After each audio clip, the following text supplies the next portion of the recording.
all you can expect from a modern holiday destination.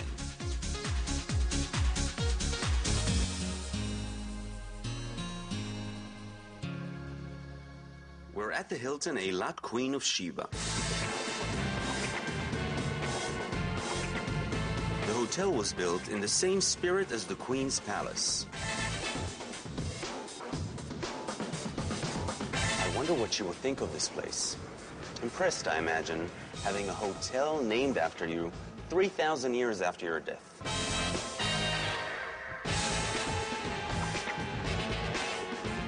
We're here for a few days and we want to squeeze in as much as possible.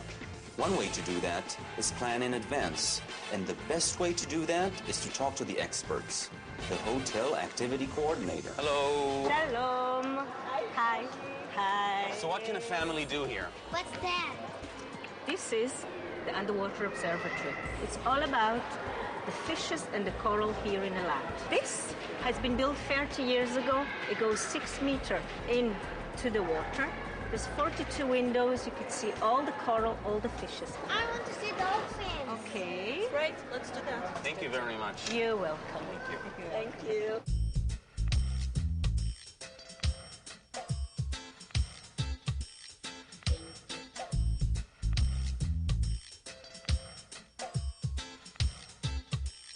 Shalom lekulam. You can join Advat over there. She's going to give you explanations and invite the dolphins to play. Hi, Tal. Hi. How are you? Very good. So I saw when you were feeding the dolphins, on the buckets you actually have names. Yeah. So That's not for the dolphins. Oh, it's not for the dolphins. No, that's for us to know where the dolphins are eating and for you to know the names of the dolphins. Now I saw there are a lot of little fish in the water. How come they don't eat them? They do. Dolphins are excellent hunters and they hunt by themselves in this facility all day, every day. Because we want to make sure that everybody is okay and healthy, we also give them food so we can get to see them up close, look at their faces. If everything's okay, we know that everybody's healthy. What we give them is just a portion of what they need, and most of the fish they hunt by themselves. What is the interaction between the dolphins and the people who come here? Just like you and I, we don't usually go to strangers and ask them to start touching us. The dolphins don't do that. Well, yeah, it depends on the person. But they do know the workers, and they do go to the workers to be petted by them because they're friends with us. Over there, we're looking at one of our trainers who is petting one of our dolphins. Now, if you'll notice, the tail of the dolphin is resting on her knees. This is a sign of complete and utter trust. The dolphin's tail is basically his legs. When you catch the tail, the dolphin cannot move, it cannot go anywhere. When they give you the tail, it's a sign of trust.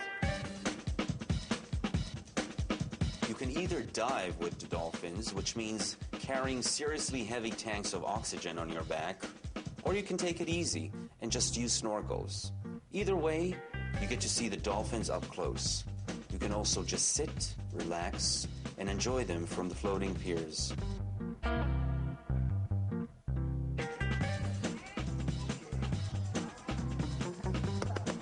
the most attractive thing in the world, but we'll manage. Okay guys, what you'll be doing today is diving to the maximum depth of 6 meters for the time of 25 minutes. Now you're each going to have your own personal instructor and your own set of equipment similar to this, which is going to be on your back all the time. Okay, now you don't need to know how to operate anything. The instructor will do everything for you. The only things you need to know how to do are move your legs, look around, and breathe. Sound difficult? It's not. We've got a family of 8 dolphins here. We have 2 juvenile males and another 6 mature females. Now, all the dolphins we have here are wild animals. They're not trained dolphins, and they're definitely not circus animals. When you go into the water with them, you need to respect them. Remember, it's their home, their habitat, basically. You're not going into the water to ride a dolphin or even hold on to a dolphin. You're not even allowed to touch a dolphin in the slightest way. What to do if the dolphins come to us? Even if they touch you, okay, you must keep your hands to yourself, okay? Because if it happens, it's probably one of the young dolphins. And what he's trying to do is annoy his mummy.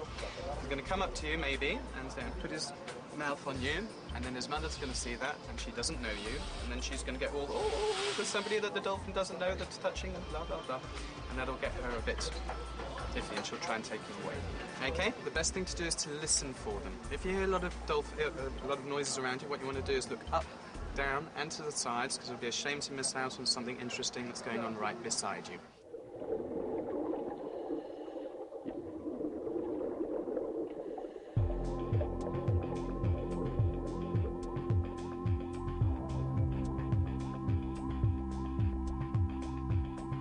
This is a truly amazing experience. They are so strong and at the same time, so gentle.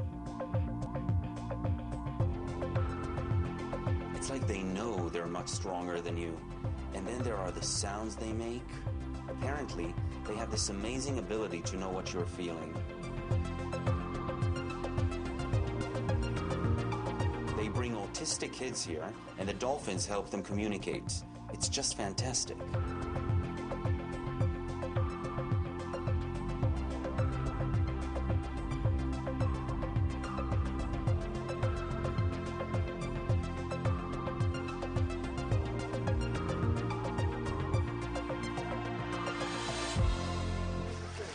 One of the most incredible experiences ever.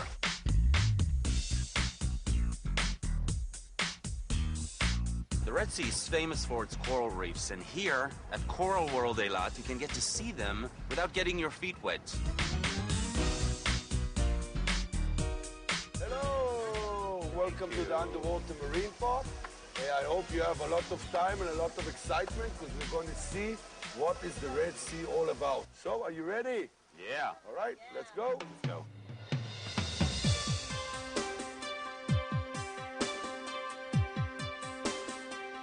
So, this is one of our most exciting exhibits. This is really the circular reef tank. One of the most important things you can see around here is the big diversity of fish and corals.